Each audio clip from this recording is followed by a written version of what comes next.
Welcome back to Milan Recording Studios. My name is James Pavel Shakras, and in today's video I'm going to be giving you guys an honest review of this bad boy right here. This is the Yamaha P125B, and I've had a lot of requests for people to review this piano. I've had a lot of people ask me, hey, can you review this keyboard? What are your thoughts of the P125? Can you please do a video of it? And so finally I am here with this instrument. My last keyboard series that I think still has a few videos left to post online was focused more on the higher end of stage pianos. You had the Nord Stage 3, you had the Kawai MP11 SE, you had the Yamaha CP88, all of which cost many times more than this instrument here, which generally seems to list around online around the price point of $650. Now, from my experience, when you have keyboards that are super cheap, they're garbage. And as you slowly rank up in price, you start to get a better and better instrument. Now, while this instrument is on the lower end of the spectrum as far as price point is concerned, it's not super far down when you're talking about quality. From my minimal playing experience I've had with it, it actually seems to be pretty decent for what you get for the price, and I think it would make an excellent first keyboard, and it would also probably make even a decent performance instrument. You could probably theoretically use it live if you really had to. So I'm going to be unboxing this for you. I'm going to be telling you guys all about the things that are really great about it, all the things that are kind of meh about it, and all the things that are really bad about it. If I find any things about it that are really bad, I will let you know. So let's open up this box and show you guys what's inside. I'm going to keep the unboxing to a little bit of a minimum on this video and focus more on the keyboard, but I will unbox it here. Before I do that, I just did want to give a quick little shout out to Morel Music in Bristol, Tennessee, who is who I bought this off of. The people there are very friendly, and I will put their information in the description of this video, like their website and their address, if you're interested in checking them out. So let's open up the P125B and see what's in the box.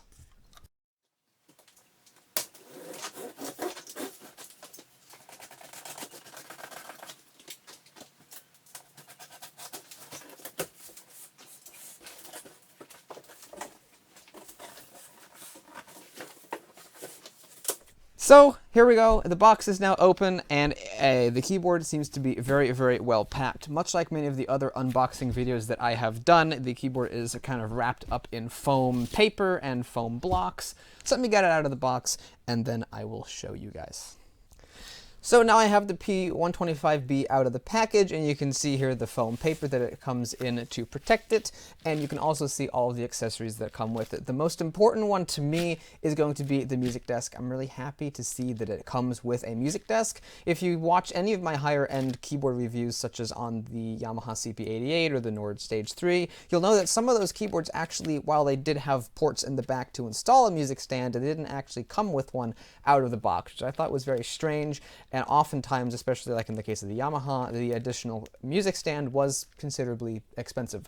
So it's really great to see that this one actually comes with a music stand. While I would like it to be a little bit longer, it does seem to be adequately decent enough. You can certainly fit a book or two up on there, so it's really great that it comes with a music stand. Over here you've got the power adapter, pretty simple enough, and then over here you also have the pedal, if I guess you can call it that. It's a little bit, it leaves a little bit to be desired, I think, but I'll leave my final opinions for that later.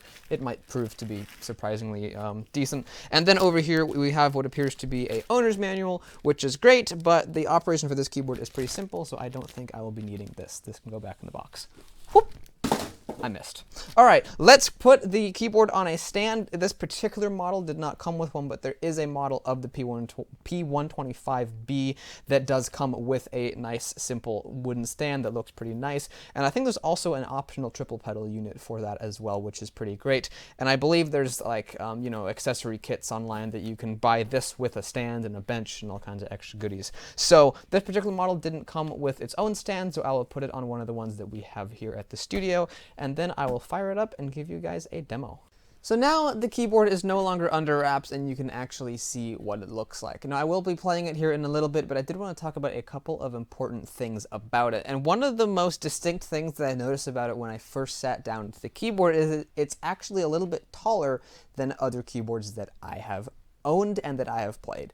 The two keyboards that currently are permanently residing at Milan Recording Studios are the Korg SV188 and the Kawai MP11. Now, I measured the distance between the bottom of the keyboard to the top of the keybed, and on both of those it was around 3.5 inches, give or take an eighth. On this instrument, it was 5 1/8 inches from the bottom of the keyboard to the top of the keybed. And you can also see that it's pretty thick back here, although that is a little bit less important because the real difference here is the height of the actual keys. So what that means is if I had this instrument and a Kawai MP11 sitting next to each other, the keys on the MP11 would be a little bit lower, and that would mean I could use a normal height keyboard stand. Keyboard bench and a normal height keyboard stand as well. With this instrument, since it's a bit thicker, I actually am not sitting on a normal height keyboard stand at the moment. I'm actually sitting on a stool for guitars because that gives me about an inch higher over a normal keyboard bench, and therefore the keys are at the right height for me. So that is a very interesting feature about the P125 is that it's a little bit thicker than most keyboards that I have found.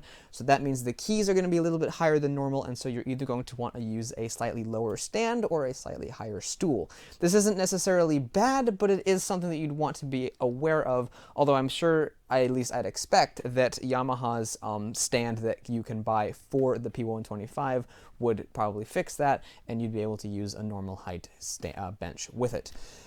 So that is really one of the things that I really noticed about this instrument that I thought was kind of unusual, but there is a really good feature about it, and this is one reason why I said that you could technically use it like on location if you really had to, or if this was your first gig ever and you were going to be performing live and this is your only keyboard, you could do this. You could perform live with this instrument because of a really nice feature that it has. Let me give you a close-up and show you why this is cool. So here we are around the back of the keyboard, and this is where all of the cables go in and out, and there's a couple here that I really want to talk about that are very important. Of course, this is important too. This is just your power supply, but what really makes this keyboard interesting is that we actually have an auxiliary out. So you can run this into an interface to be able to record direct, or you could run this into an amplifier, which is why I mentioned earlier that you could actually use this keyboard in a live setting because you could run this into an amplifier, and instead of having to use the internal speakers, you could use a normal amplifier or a PA system, and then everybody'd be able to hear your keyboard just as well as the rest of the band. And you could also run these each one to an individual speaker too if you had that sort of a setup too, and that would also work well. There is a slot in here for a pedal unit. That's why it says pedal unit here. That I believe is for their optional triple pedal unit, and then this one here is sustain, and that's where the sustain pedal that I'm using is plugged into. And then finally on the left here we have USB to host, so you could take this instrument and run it directly into a computer to be able to record and work with it that way. So that's also a nice feature. So now let's check out the sound of the Yamaha P125B. What I'm going to do for this video is I'm actually going to be recording the keyboard in 3 different ways. I'm going to be recording the sound of the internal speakers. Due to popular request, I'm also going to be recording the sound of the direct line output, and I'm also going to be recording the sound of the Roland KC350 that I am also running this through. I use those a lot. A lot of people use the Roland KC350 amps both in the studio and on location, and I like the sound of them. So I'm going to be providing you with all 3 different sounds. Let me know what you think sounds best, but I'm going to play a little excerpt of the first prelude from the Well-Tempered Clavier by Bach, and we're going to see how that sounds on 3 different speaker systems, well, 2 different speaker systems and the direct line output from the P125. Hope you like it.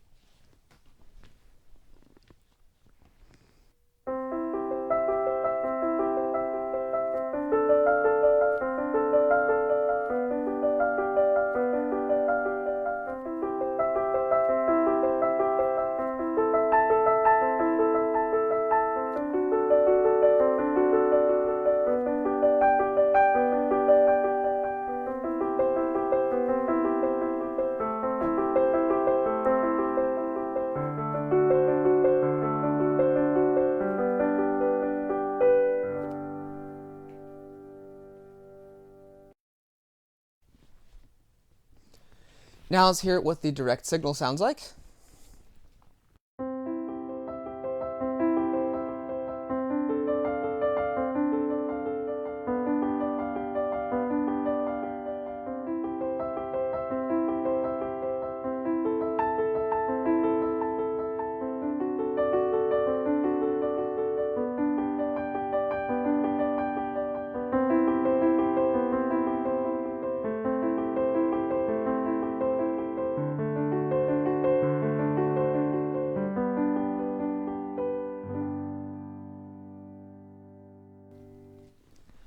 And finally, the sound of the Roland KC350.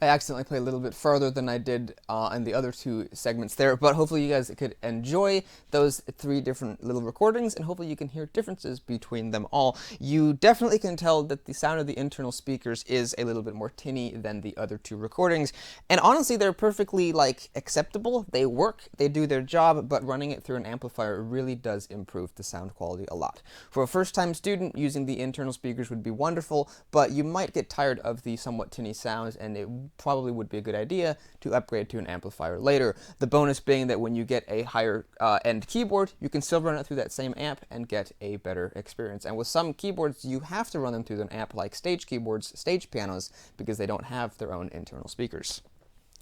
Now, as with any low-end instrument, there are a few shortcomings with this instrument. I do overall like it, and I do think that it is a good first-time instrument, but still, it is not perfect. One of the largest shortcomings that I'm finding with it would be, of course, the action. There are a couple of things that I notice about it. One of them is with the way that it feels. Part of the magic behind a real acoustic piano is that no matter where you push the key, no matter if you push it down here or if you push it down here, it basically will feel about the same. It will be a little bit heavier when you're pushing it down towards the base of the key, but overall it will feel about the same. So when you're playing a more advanced piece that kind of makes you kind of lean in towards the back of the keys to be able to get big stretches, you can still play it perfectly fine on an acoustic piano. With an instrument like this, where that is not a thing, when I push the key down here, it is considerably heavier than when I push it down here. Playing more advanced pieces can be a little bit difficult. So I think that for something like that Bach Prelude, it works great. For pop music, for rock chord progressions, for even simple jazz, it works really well. But for more advanced classical music, it starts to get a little bit more difficult to play, and so I think once you start being able to play things like Debussy or Beethoven, you'd probably have outgrown this instrument, and it probably would be a good time to start looking for something a little bit better. Having said that, though, it is perfectly fine for a first-time piano student, and overall, I do enjoy it for what it is. Another shortcoming with it is the pedal. It works, it does its job, but I'm using a rubber mat to help it from moving across the room. It is plastic and it is very lightweight, so it does kind of have a tendency to kind of wander across the floor. But with this rubber mat, that stops becoming an issue. So if you get one of these, also I wonder if putting it on carpet might prevent it from moving around as well, so that would be an option to look into as well. Putting that pedal on some carpet or some rubber padding might keep it from moving around. Other than that, it works and it does its job, so I guess it's fine. One small quirk I found about this that isn't necessarily bad, but is just kind of funny and interesting, is that the way that the instrument does dynamics. On a real piano, when you play it very, very quietly and you slowly play it louder, you will hear the tone of the piano begin to change. When you play it quietly, most pianos will sound kind of cottony and delicate and intimate, and as you start playing it louder, it'll start to get more harsh, more bright, and more full sounding, until eventually when you're playing it very, very loud, most pianos will have a bright, powerful edge to them. On this piano, when you play it very, very quietly, I'm going to play a little bit of like a C minor scale and just play it very, very quietly with the pedal down.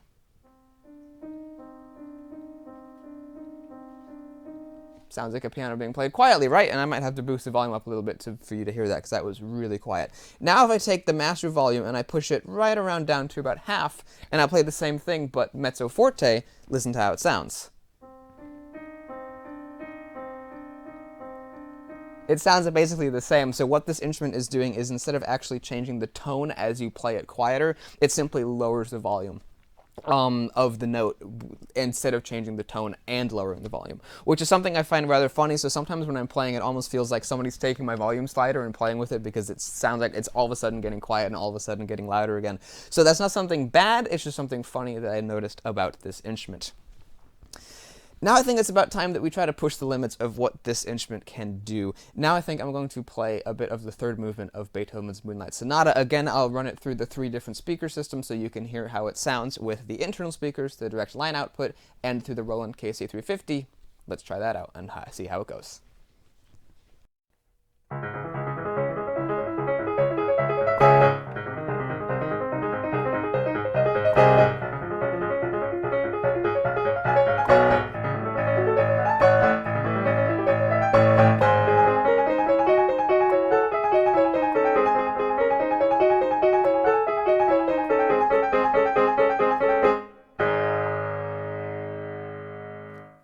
So that was the internal speakers. Now let's try out the direct line output.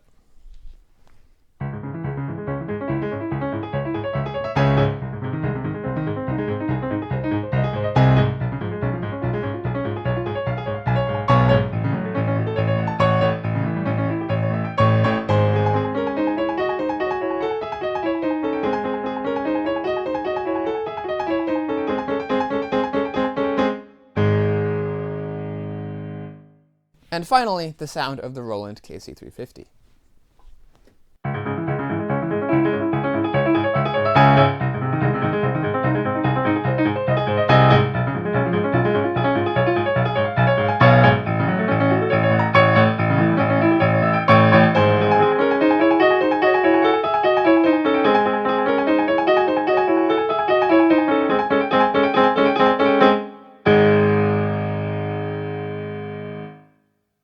So I think if you have advanced in piano enough so that you're able to play that piece, I think, and you're still practicing on a P125, I think it would be a good idea to move on to another instrument. Because honestly, that piece is kind of pushing the limits of what this instrument can do.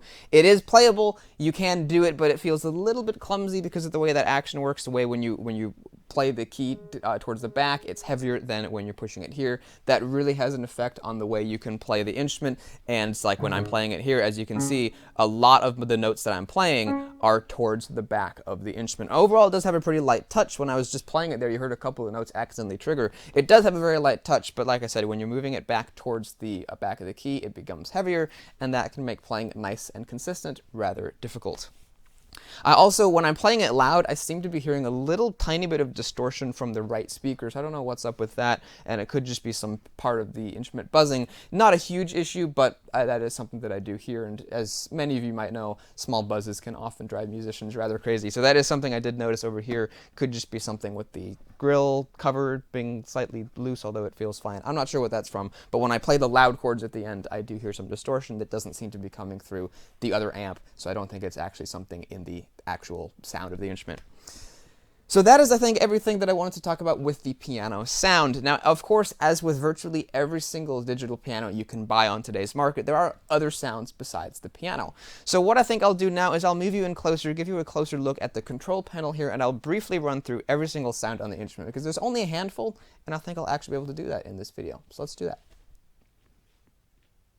So now, as you can see, we're taking a closer look at the P125B, and I'm going to show you a brief look at the user interface and also show you a brief sample of all of the sounds in the instrument, because there's not very many of them, so I actually have enough time to be able to quickly do that. But a quick look at the user interface first. Power switches over here. You've got the master volume slider here, so that's pretty nice. It has a surprisingly good feel, too. The demo/song button, you can tap that and it will play a wide array of various demo pieces and song samples from the instrument using the built-in sounds. We also have a built-in metronome, which is a really great touch, which is pretty cool. And then you also have rhythm, which is drum beats and such. So that is a nice touch. And then this, the up and down and the left and right buttons will increase and decrease the speed of the metronome, and they probably also have some other functions as well. There's also a built-in recorder here, which is kind of cool, and then of course you have the number of different sounds. You've got piano here, electric piano, organ, clavichord, and vibraphone and harpsichord sounds here, or I guess CLV would stand for clavinet. There's no clavichord sounds on here. Strings, and also you can add in a bass to the left half of the instrument. Then these 3 lights are to show that you have a variation selected of a certain instrument, which you can get to by pressing the instrument button again and again. Now, at first glance, the user interface of this instrument seems to be very simple and very, very easy to understand, and overall it is, but there's actually some hidden cheat codes here. In this piece of paper that was included with the instrument, you can see here it shows diagrams of the keyboard, and you can see that some of the keys are highlighted in gray. These keys, when you push this button that is labeled over here, at the same time you push that key, it will actually have an additional function. So for this particular list up here, if I hit the demo song button and then push any one of these keys, it corresponds to a list and it will play a piece off of that list. They have voice settings here. You can affect the reverb if you push the piano and you push C2. Another interesting quirk about that later, if I remember to do it. So there's all kinds of different settings that you can get to that are hidden in the keys. Now, I get why they did this. It's because they wanted to keep the visual user interface to be very clean and to appear very simple, but at the same time, if this was the only thing the instrument could do, it would lack a lot of features. So they hid these features in the instrument itself. You can change the type of rhythm, the rhythm tempo, the rhythm volume, the intro and ending, and all kinds of stuff like that through pushing the rhythm button and pushing a certain key at the same time. Now, that's kind of cool, but also it makes it, I think, more complicated than if there were 50 buttons laid out on top of the instrument. That would, I think, be a bit easier to navigate than having to pull out this paper and say, okay, if I want to change the metronome tempo, I have to hit the metronome button and I have to find C1, and if I want to make it be the metronome speed of 80, I have to press G, and then I have to press 0. You know, a keypad would be a little bit easier, in my opinion, but I do kind of understand why they did it. Now, I mentioned a small little quirk about the way they labeled the keys here. And here in the United States, when we are tuning a piano, each key has its own name. So for example, middle C is typically known as C4. And that is because the bottom 3 notes of the keyboard, which may be off screen here, but the bottom A and the A sharp above that and the B above that are here in the States known as A0, A sharp 0, and B0, respectively.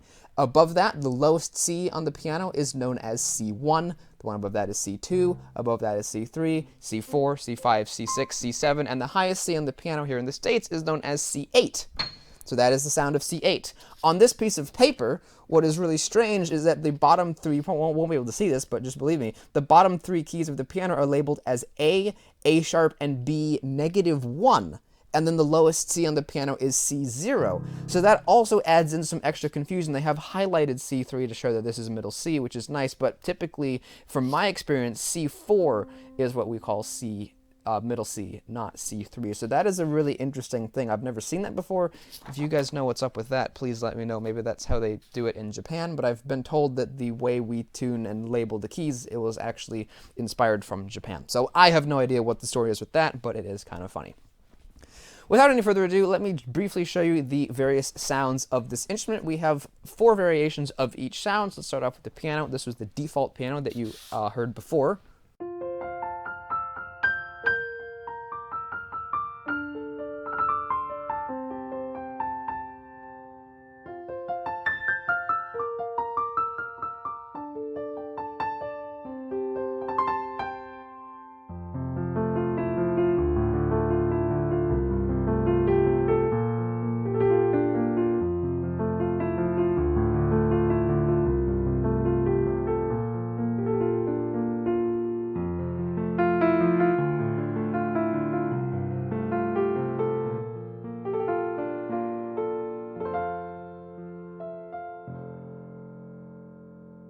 Those are the 4 different piano variations. There's bright and warm variations of all the different pianos. So let's move on now to the electric piano category. So, of course, the electric piano category contains the very famous Rhodes sound.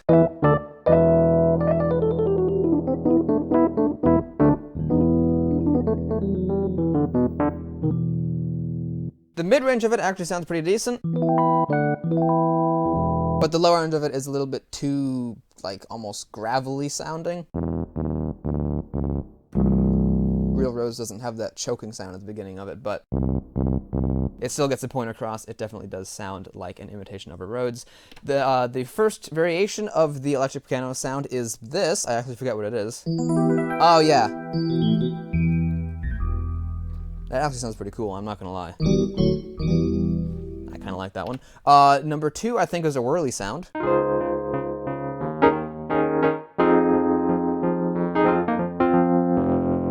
And then number 3, I think, is a kind of a synthy, kind of a pad almost sound. Indeed it is. And then back to the Rhodes sound. So that is everything for the electric piano category. In the organ category, we have 2 different variations of a tone wheel organ. And then we also have this kind of more gritty, gravelly one.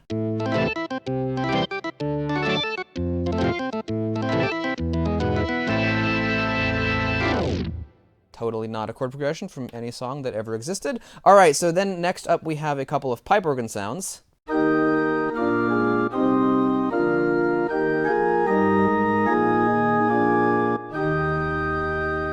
This one.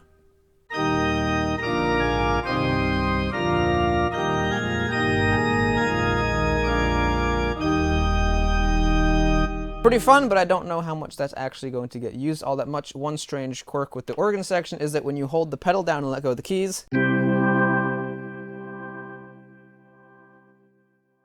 the sound will gradually fade out. I would prefer it if it just kind of held the note infinitely when you let go of the pedal. But I suppose you can do a nice fade out with the organ by holding the pedal down rather than playing with the volume switch and using one of your hands, so I guess that is a benefit.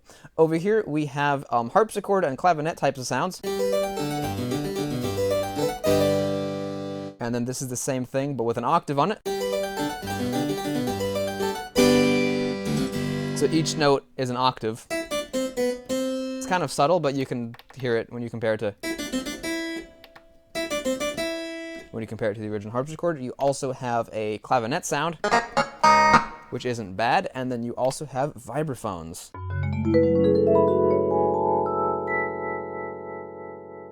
Which, while they don't sound as beautiful as a real vibraphone, they still are quite pretty. There's also the string section here, which has string sounds. A slower version of the same thing. And again, when you have the pedal down, there's like no sustain for it at all. It just immediately dies, so that's kind of strange. It's almost like the pedal doesn't even do anything. This is without pedal. This is with pedal. Yeah, it should have more sustain there with the pedal active. Number 2 variation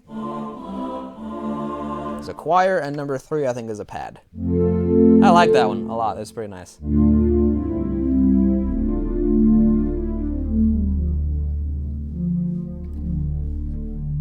Now, another cool feature here is you can tap the bass button and it will add the bass instrument to the lower end of the keyboard. And again, there are 4 variations for the bass. You can do that with any of the sounds, but it works best with the piano and the electric piano. So the first variation, the bass sounds like this.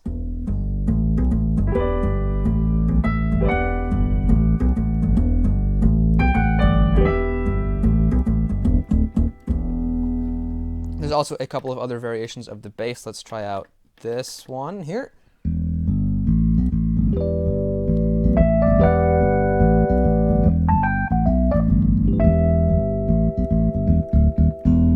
There's also the original bass, but with a ride cymbal for every hit.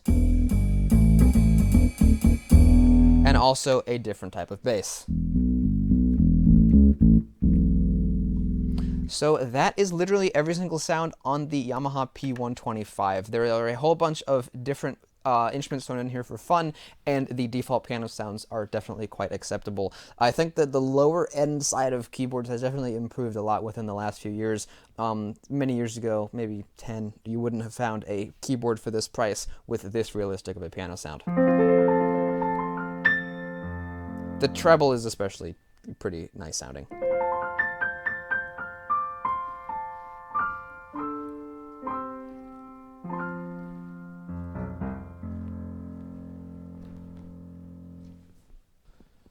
So I hope that you guys have enjoyed this review of the Yamaha P125, which is a surprisingly decent entry-level keyboard. While it may not be perfect for everybody, there are those who it would be perfect for, and I think one of those people would be an entry-level pianist. This instrument would be an awesome starter to the wonderful world of playing the piano, and it would be a perfect intro to that, like I said, for a young child or even an adult who is getting into learning the piano for the very first time. this would be perfect for them. So I really hope that you guys have enjoyed this video. If you have any suggestions as a treat to those of you who have made it to the end, go leave a comment telling me about other similarly priced instruments that I can review. I believe Kawai has a model that's in the same price range. I'm looking for something between $500 and $800 that I can make a video on. I believe Kawai has one in that price range. I believe Casio does, and I believe Roland does. If there's any other brands that you'd like me to check out, and if you have any specific models you would like me to review, please let me know down in the comments of this video. And if I think that it would be a good entry and a good competitor to the P125, maybe you'll see it on the channel in the future. So if that sounds cool, definitely go check out the comment section and leave your thoughts about additional competitors to this instrument that I can review. If you do that, thank you very much, and I hope you guys enjoyed this video. If you liked this video and you're new here, you might want to go check out my channel. I've got lots of cool reviews of keyboards, organs, acoustic pianos, and everything else in between. So if you guys like that, you might want to think about subscribing. If you subscribe, thank you very much, and I will see you in the next video. Goodbye.